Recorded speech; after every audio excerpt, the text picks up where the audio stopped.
Ya vamos adentro de nuestra serie Imparable, que está basada en el libro de los Hechos, y desde las últimas 4 semanas hay algo que está detrás de nosotros, algo que está en el telón detrás de cada uno de estos sermones, y es que nuestro Dios tiene un plan para toda su iglesia, un plan general para cada uno de nosotros. Pero junto con ese plan, el Señor nos ha dado a nosotros una gran promesa, la promesa del Espíritu Santo, quien nos consuela, nos enseña, nos capacita y nos da todos los recursos para cumplir con ese plan que Él tiene para nuestra vida como iglesia y de forma individual también. Hace una semana fuimos nosotros testigos de esa primera comunidad de cristianos que, llenos del Espíritu Santo, nos modelaron como en una pasarela 4 características que fueron claves en esa iglesia y que siguen siendo claves para la iglesia del día de hoy. El primero es que ellos tenían el deseo de alimentarse de la palabra de Dios. Como un niño recién nacido, ellos querían alimentarse de la palabra, pero ese concepto no solo es que querían leerla, querían entenderla, pero no solo entenderla, querían vivir por esa palabra, es decir, consumían, si entendían, si asimilaban la palabra, luego querían salir a ponerla en práctica. La segunda característica de esa iglesia es que el amor de ellos era evidente. Ellos compartían todo lo que tenían. Algunos llegaron al extremo de vender sus casas y sus propiedades con un objetivo: que nadie en la comunidad tuviera ninguna necesidad. Se podía tocar el amor, se podía ver el amor en esa comunidad. La tercera característica es que ellos adoraban, alababan con sencillez, con alegría en medio de la iglesia, pero no se quedaba allí, se pasaba también al hogar, a lo íntimo. Si en la iglesia lo tenían de forma estructurada, en la comunidad, en sus propias casas, ya era más íntimo, más familiar. Se sentaban y compartían las arepas, los frijolitos juntos, y después de eso compartían el cuerpo de Cristo y la sangre de Cristo, y alababan y adoraban a Dios en familia. Y cuarto, seguían teniendo tiempo para algo que es importante. Ninguna de las 3 es menos o más importante, eran necesarias. Proclamaban el evangelio. Y luego que la iglesia hacía lo que tenía que hacer, Dios hacía también lo que Él tenía que hacer. Él añadía a esa iglesia, a esa comunidad, los que a Él había llamado. Esa comunidad entonces que se reunía no le hacía daño a nadie. Es más, termina diciendo Lucas, en el que escribió Hechos, que todos en la ciudad los querían, todos adoraban, todos se llevaban bien con esa iglesia. Es hermoso, ¿verdad? Pero era solo el comienzo. Aquí está empezando la iglesia y vamos a ver que no siempre todo fue color rosa. Por eso les invito que por favor ahora abran sus Biblias o que abran su aplicación. Yo les he dicho que yo utilizo YouVersion, ustedes pueden utilizar la que quieran, pero vamos a leer en esta versión Reina Valera contemporánea. Hechos capítulo 4, versos del 5 al 12, y luego saltamos del 23 al 31. Y dice así la palabra de Dios. Al día siguiente se reunieron en Jerusalén los gobernantes, los ancianos, los escribas, el sumo sacerdote Anás, Caifás, Juan y Alejandro y todos los familiares de los sumos sacerdotes, y pusieron en medio de ellos a Pedro y a Juan y les preguntaron: ¿con qué autoridad o en nombre de quién hacen ustedes esto? Entonces Pedro, lleno del Espíritu Santo, les dijo: gobernantes y ancianos del pueblo, ya que hoy se nos interroga acerca del beneficio otorgado a un hombre enfermo y de cómo fue sanado, sepan todos ustedes y todo el pueblo de Israel que este pueblo está sano en presencia de ustedes gracias al nombre de Jesucristo de Nazaret, a quien ustedes crucificaron y a quien Dios resucitó de los muertos. Este Jesús es la piedra que ustedes, los edificadores, rechazaron y que no obstante ha llegado a ser la piedra angular. En ninguno hay salvación, porque no se ha dado a la humanidad ningún otro nombre bajo el cielo mediante el cual podemos alcanzar la salvación. Una vez que fueron puestos en libertad, ellos se fueron con los suyos y les contaron todo lo que los principales sacerdotes y los ancianos les habían dicho. Y al oírlos, todos juntos elevaron sus voces a Dios y dijeron: Soberano, soberano Señor, tú creaste el cielo y la tierra y el mar y todo lo que hay en ellos. Padre nuestro, por medio del Espíritu Santo, dijiste en labios de tu siervo David, ¿por qué se amotinan las gentes y los pueblos piensan cosas vanas? Los reyes de la tierra se reunieron y los príncipes se confabularon contra el Señor y contra su Cristo. Es un hecho que Herodes y Poncio Pilatos, junto con los no judíos y el pueblo de Israel, se reunieron en esta ciudad en contra de tu santo Hijo ungido, Jesús, para que todo lo que por tu poder y voluntad ya habías determinado que sucediera, ahora, Señor, mira tus amenazas y concede a estos siervos tuyos proclamar tu palabra sin ningún temor.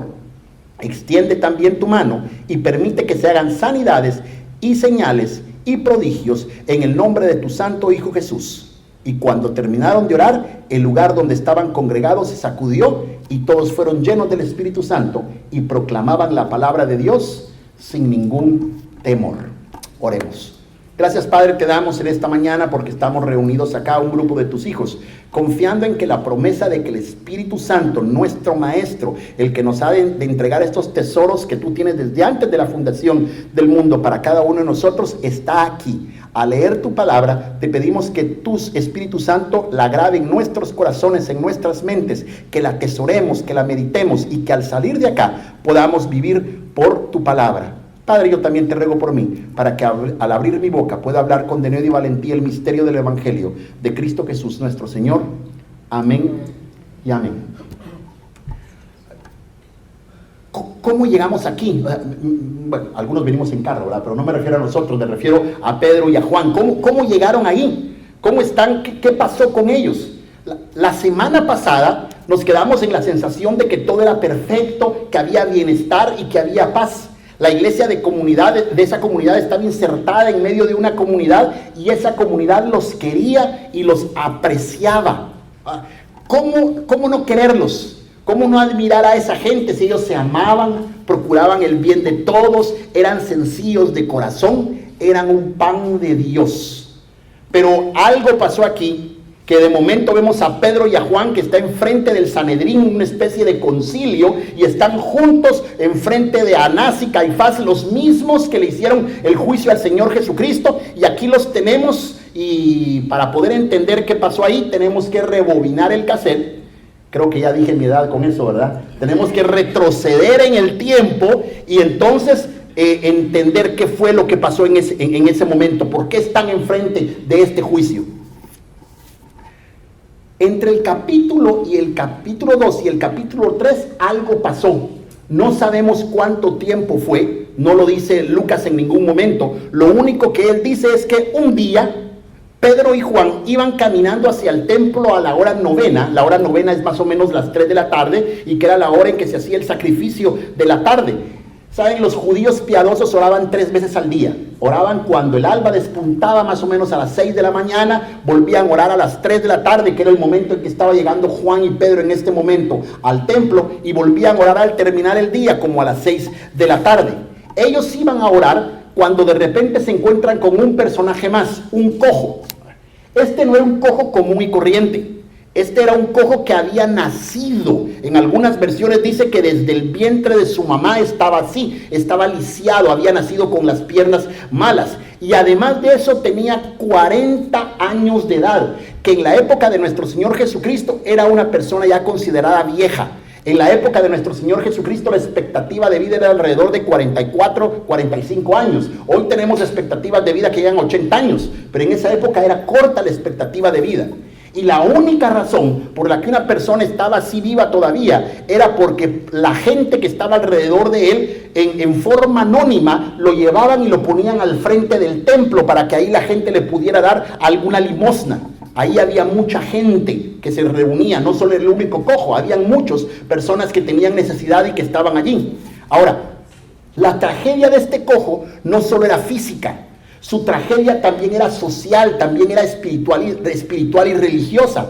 Fíjense que si él hubiera querido ser sacerdote, por ejemplo, de chiquito, nunca hubiera podido, porque la Biblia, Levíticos, decía que no podría acercarse a Dios ningún varón que tuviera algún defecto, ya sea que fuera ciego, que sea cojo, que lo hubieran mutilado o que tuviera algún tipo de deformidad. No podían. sea, si él hubiera querido, yo quiero ser sacerdote, no se lo permitían.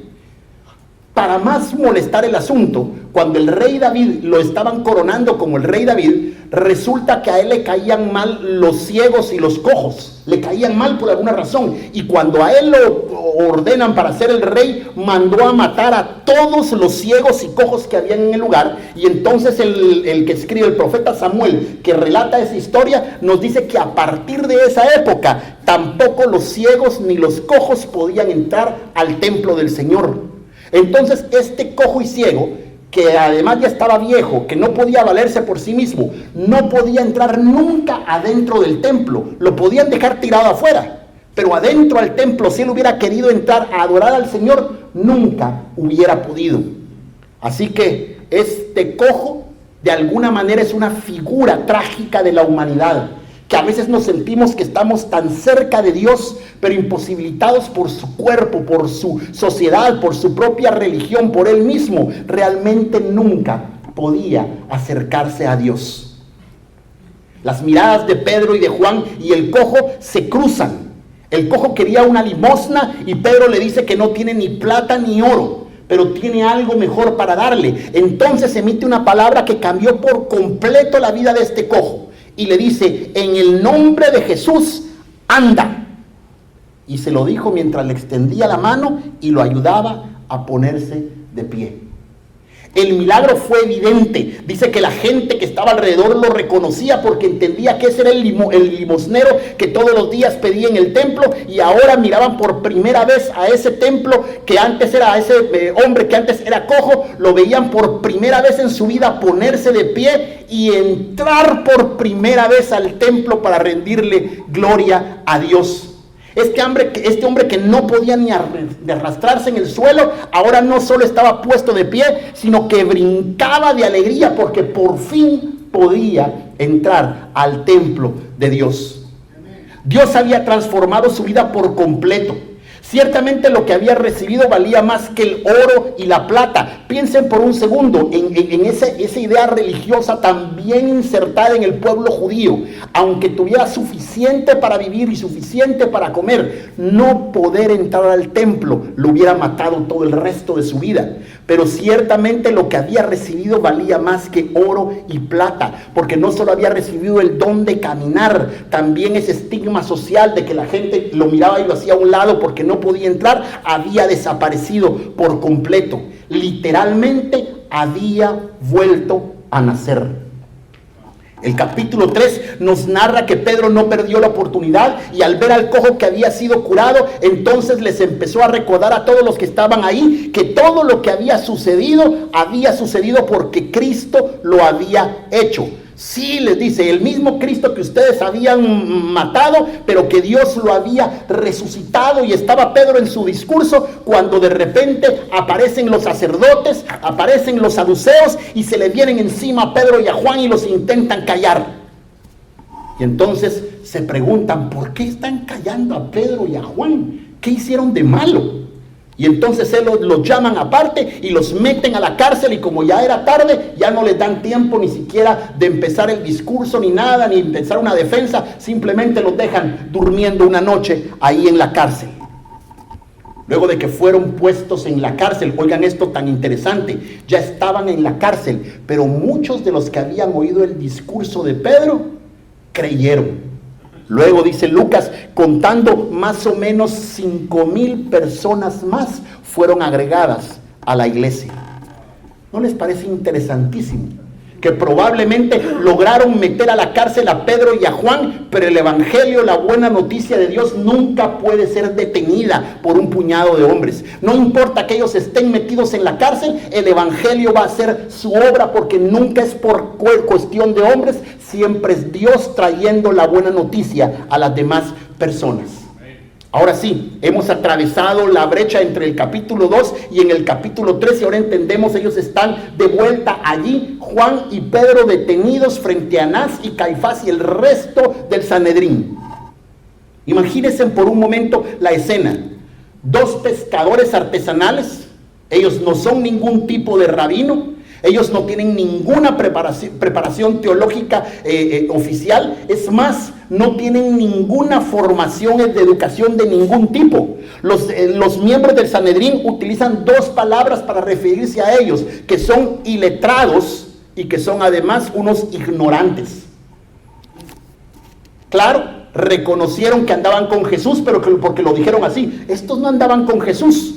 Pero Jesús tampoco tenía ninguna preparación rabínica especial. Jesús también era un artesano al que le enseñaron la palabra de niño.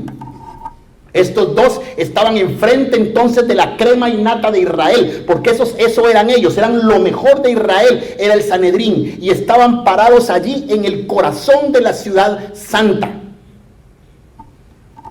La primera pregunta que se les ocurre hacer de estos del Sanedrín parece una comedia. ¿Con qué autoridad sanaron a ustedes a este cojo de nacimiento? El cojo realmente no importa.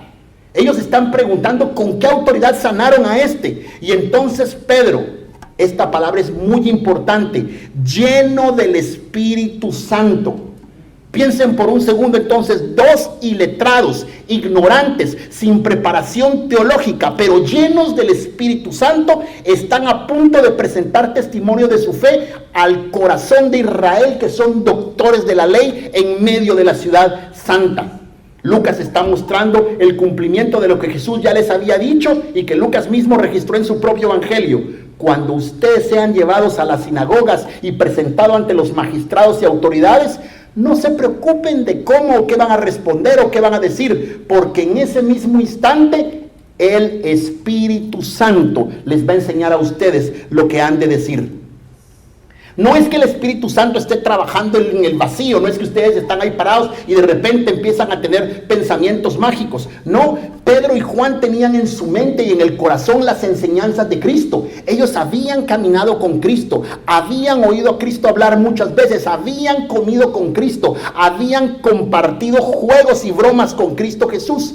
El Espíritu Santo lo que estaba haciendo nada más era una especie de garantía de que cuando nosotros leemos la palabra de Dios, cuando nosotros nos encontramos con Jesús a través de la palabra de Dios, a través de los escritos, cuando compartimos el pan con Jesús en el Evangelio, el Espíritu Santo ciertamente va a iluminar nuestra mente y nos va a permitir entender su palabra y aplicarla para poder dar testimonio cuando sea necesario.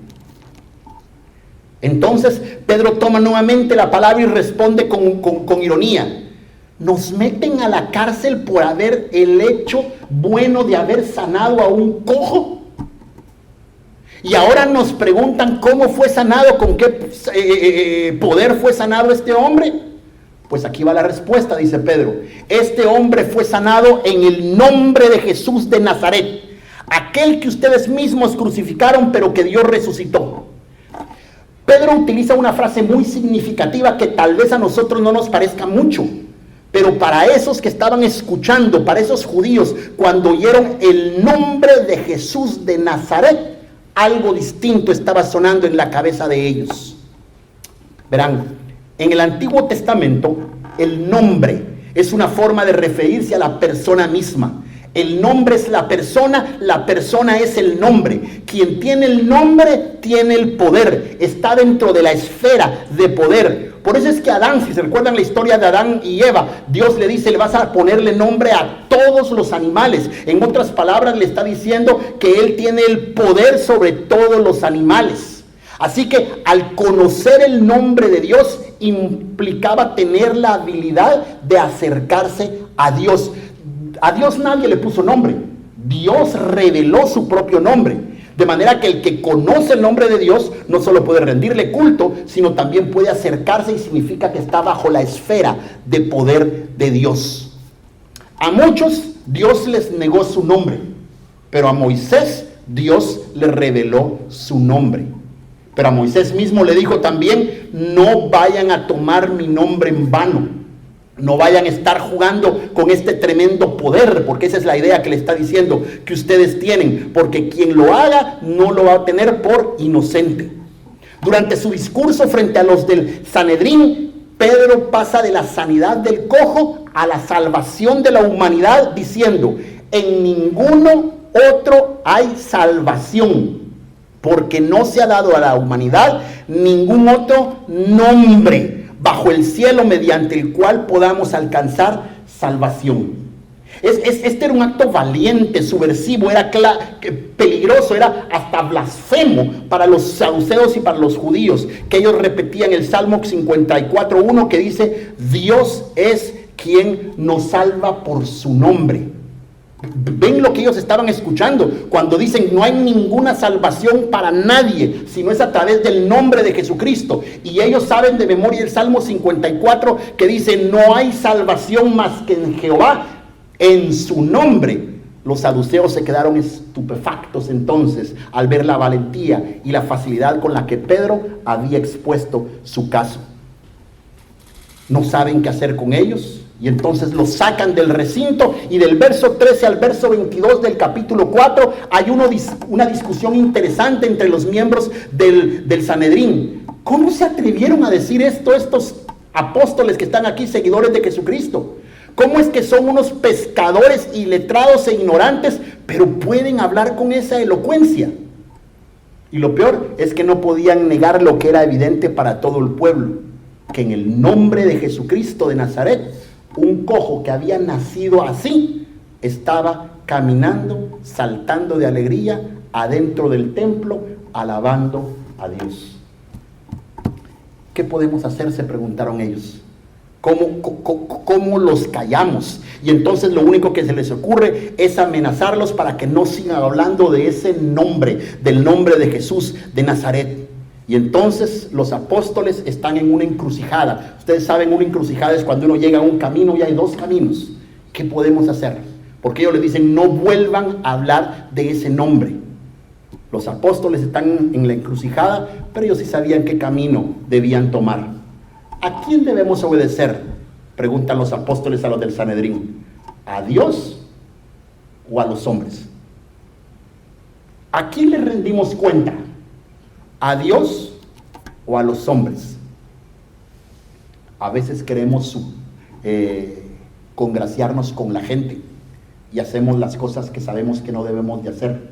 Sin embargo, nuestra mente debe estar clara que al único que nosotros le rendimos cuentas es a Dios. Por lo tanto, nuestra acción, nuestra decisión siempre debe estar clara. Si yo voy a tomar una decisión, debo estar seguro de que estoy agradando a Dios en cualquier cosa que yo estoy haciendo. Ese es el filtro final para cada uno de nosotros. Dios, nuestra conciencia frente a Dios.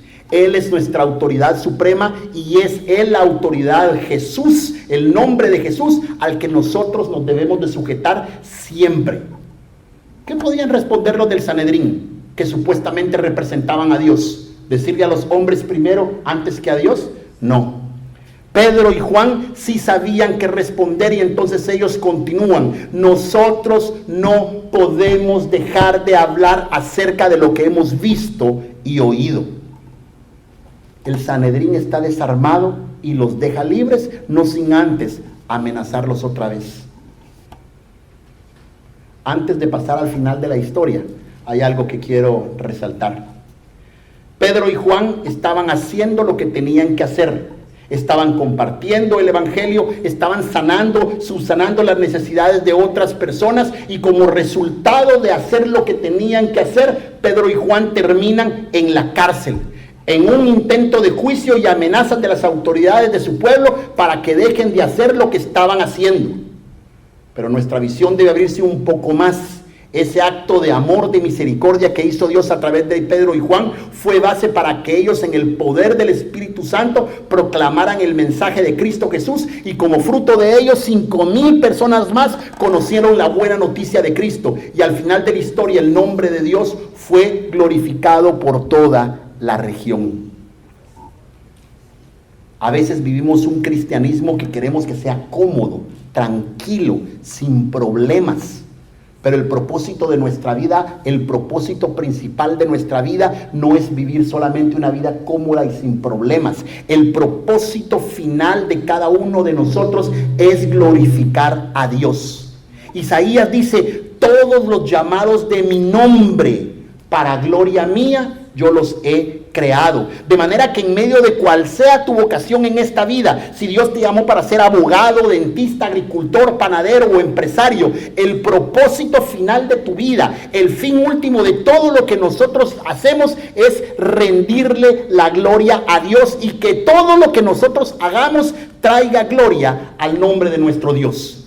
Si en medio de esa gran dificultad Pedro y Juan estaban cumpliendo el propósito más grande e importante de su vida, glorificar a Dios, y junto con ellos 5,000 personas más y un cojo que había pasado toda su vida desarmado enfrente del templo, estaban glorificando a Dios porque estos dos hombres en medio de la dificultad siguieron haciendo lo que se suponía que debían de estar haciendo: glorificar el nombre de Dios.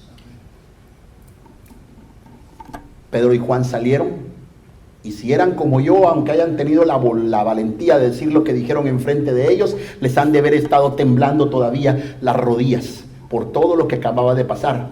Pero regresaron con los suyos y les contaron todo lo que había sucedido en el Sanedrín, y luego de hacer ello, hacen otra vez aquello que muchos de nosotros no hacemos con la regularidad que debiéramos hacerlo. Juntos empiezan a orar. Tan importante y clave la oración en nuestra vida, y tan raro que muchos de nosotros lo hagamos. Pero en medio de este dolor que ellos estaban pasando, en medio de esa tribulación, salen de allí, le cuentan a su gente lo que está pasando, y lo primero que hacen es: oremos. La oración inicia así: soberano Dios.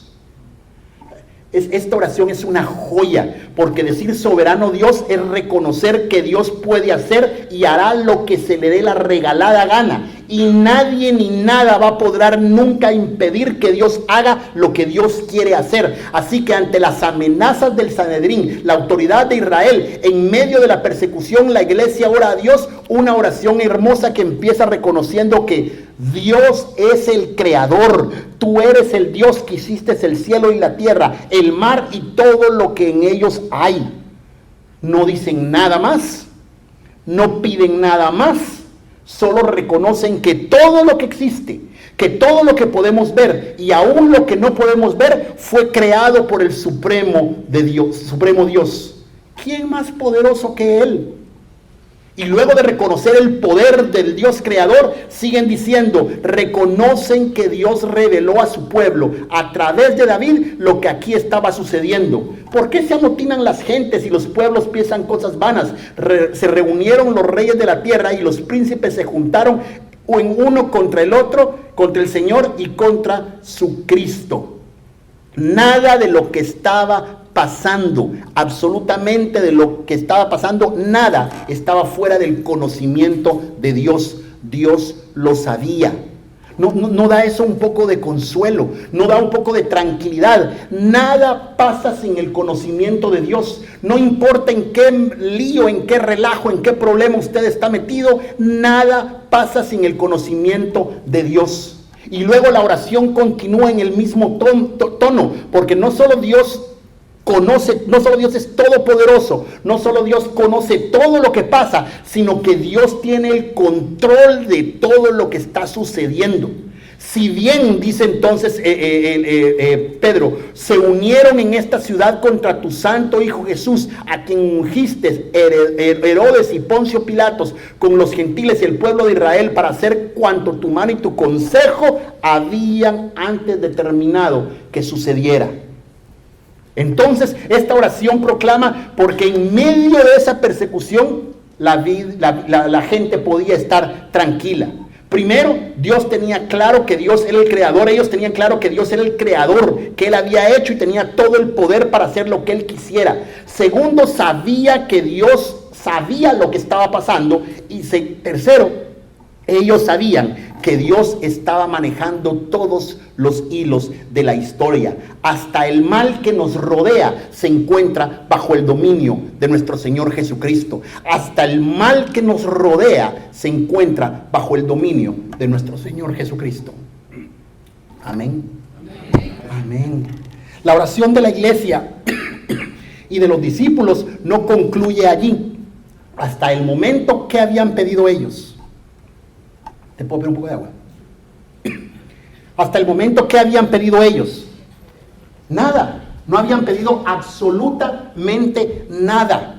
Y cuando ellos bien pudieron haber dicho, por favor, Señor, calla ya Anás y Caifás, por favor, quítalos de esta tierra para que no pase absolutamente nada. Por favor, ayúdanos a estar ya en paz y a no tener más persecuciones. Estamos haciendo lo que se supone que tenemos que hacer. Ayúdanos a seguir viviendo tranquilos. Muchos de nosotros, esa es nuestra queja contra Dios.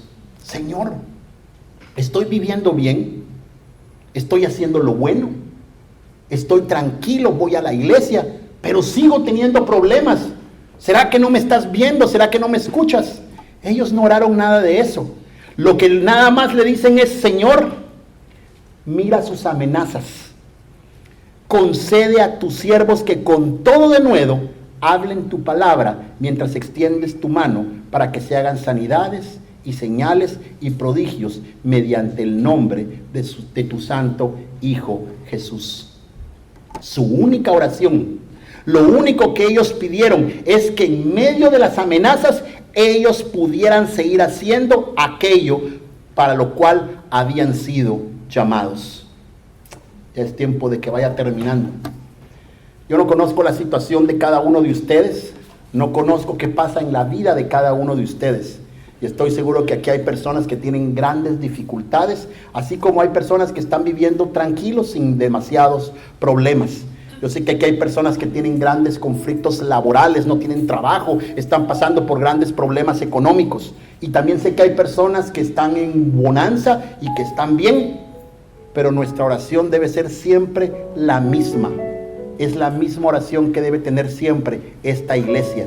Que en medio de la persecución o en medio de la bonanza, que sin importar la situación en que nosotros nos encontremos, que nosotros siempre tengamos el valor, que siempre tengamos la oportunidad y la habilidad de hablar de Cristo, y que a través de nuestro testimonio, de las obras que hacemos y de los milagros que las demás personas van a ver en nuestra vida y de la forma en que nosotros vivimos, el nombre de Cristo sea glorificado en nosotros por nuestros actos, y que otras personas más se nos unan para glorificar el nombre de Cristo, que al final de cuentas es la razón para la que nosotros estamos acá.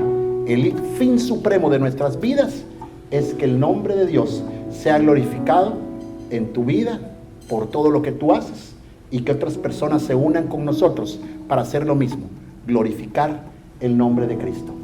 Oremos. Gracias, Padre, por esta mañana. Gracias por tu palabra. Padre, te pedimos que tengamos esto que ellos tenían, que nos permitas entender que eres Dios supremo, Dios todopoderoso, Dios creador del cielo y de la tierra, que conoces todo lo que pasa, que no eres ciego, que cuando nosotros estamos en problemas, tú ya miras y sabes de antemano todo lo que nosotros tenemos. Es más, tu palabra dice que no tenemos ni qué hablar ni qué pedir, porque tú ya lo conoces todo. Que nuestra preocupación primera no sea solamente nosotros, que nuestra preocupación primaria sea glorificar tu santo nombre, que otras personas conozcan del Evangelio de Cristo Jesús, y que a través de nuestra vida, a través de nuestro testimonio, a través de los milagros que tú haces todos los días en nuestra vida, otras personas glorifiquen tu nombre y se unan a nosotros también, personas necesitadas de ti, para glorificar tu nombre todos los días. Oramos en Cristo Jesús, nuestro Señor y nuestro Salvador. Amén. Amén.